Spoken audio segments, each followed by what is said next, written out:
Les émotions qu'il y a dans notre corps, je les vois comme des vagues qui s'écrasent sur le sable. Quoi qu'on fasse, il va y en avoir des vagues. Quoi qu'on fasse le matin, le midi, le soir, pendant la nuit, il y aura parfois des vagues qu'on n'a pas vu venir, qui vont venir s'écraser sur notre plage. Alors pourquoi pas justement acheter une planche de surf dans sa tête et surfer sur ces vagues plutôt que de les laisser à chaque fois nous couler et boire une tasse et avoir plein de sel, d'eau salée dans nos yeux qui nous pique les yeux. Oui, on peut apprendre à surfer sur ces vagues et dans cette vidéo, je vous parle d'une méthode pour gérer sa colère.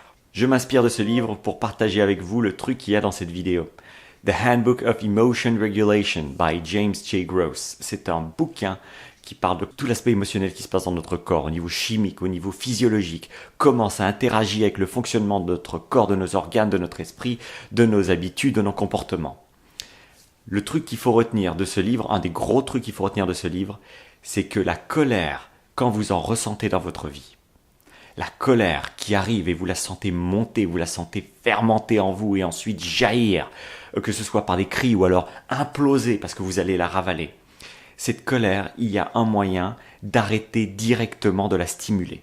Un moyen assez simple, mais auquel on ne pense pas. Vous savez, la première fois que vous faites manquer de respect ou la première fois qu'il y a une situation qui vraiment vous fait sortir de vos gonds, c'est tellement facile de choisir la solution de facilité qui paraît saine, qui est de hurler à la personne, de laisser sortir. Bon, les gens qui ont des problèmes de gestion d'émotions comme moi, ça va être des personnes qui vont tout ravaler et qui parfois vont avoir vraiment des problèmes physiologiques par rapport au fait qu'il y a trop de colère qui a été ravalée dans leur corps. Donc, quelle est la solution finale si ravaler sa colère, ça nous fait paraître comme des gens qui maîtrisent leur émotion, mais au final on n'en est pas très sûr parce que ça crée plein de problèmes à l'intérieur du corps, de ne pas laisser sortir ses émotions. Ou alors si on ne peut pas non plus exprimer sa colère en criant sur quelqu'un parce que le fait de crier et d'exprimer sa colère et de la laisser sortir sainement, ça ne fait que exciter encore plus les noyaux amygdaliens qu'il y a dans le cerveau. Et donc vous savez, les noyaux amygdaliens, c'est la partie du cerveau qui va déterminer si on est en danger ou pas. Alors si quelqu'un nous manque de respect parce que quelqu'un nous fait une réflexion un petit peu sournoise, on n'est pas vraiment en danger de mort. On est d'accord. C'est pas quelqu'un qui tient un Beretta en face de nous et qui est prêt à actionner la gâchette. Non, c'est simplement quelqu'un qui est peut-être de mauvaise humeur, quelqu'un qui est peut-être très frustré, quelqu'un qui a peut-être eu un matin horrible, qui s'est peut-être lui-même fait aussi insulter, qui s'est peut-être même fait violer, peut-être quelqu'un qui s'est fait abuser sexuellement, qui a été victime de pédophilie. Pourquoi est-ce que je parle de toutes ces choses bizarres maintenant ? C'est parce que c'est la méthode que je retiens du bouquin The Handbook of Emotion Regulation.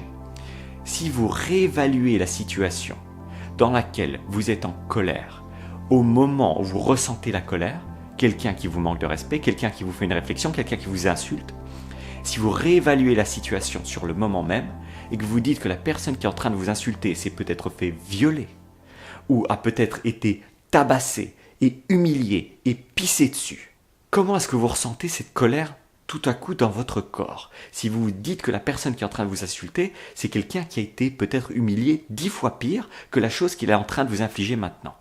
Alors le but ici, je ne suis pas du tout en train de dire qu'il faut ravaler toute sa colère. Il faut s'imposer, il faut mettre des limites aux gens, on est bien d'accord. Mais dans certains cas, ça va servir à rien de mettre des limites aux gens, parce qu'il y a des gens qui sont complètement tordus.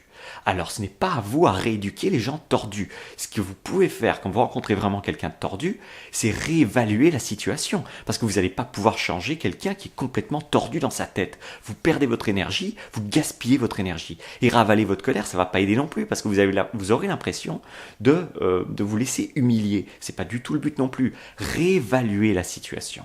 Si le coup de colère que vous avez en tête actuellement, c'est un coup de colère qui s'est passé il y a quelque temps, vous pouvez encore réévaluer la situation aujourd'hui.